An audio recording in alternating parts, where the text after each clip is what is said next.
On se croirait en plein hiver. Dans cette maison médicale du centre-ville, la salle d'attente ne désemplit pas et on voit revenir des virus qu'on avait un peu oubliés. On revoit des choses qui ressemblent beaucoup à la grippe, qui en sont très certainement, mais bon, comme on ne teste pas systématiquement la grippe, on ne peut pas l'assurer formellement.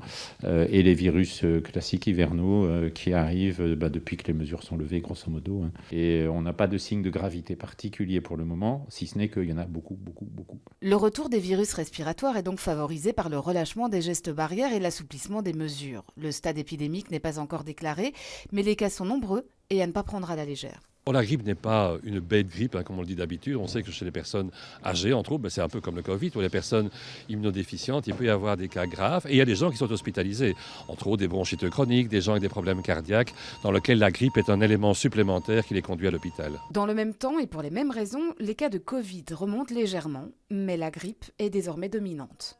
Il y a un nombre assez significatif de gens qui ont un Covid confirmé, et même de médecins.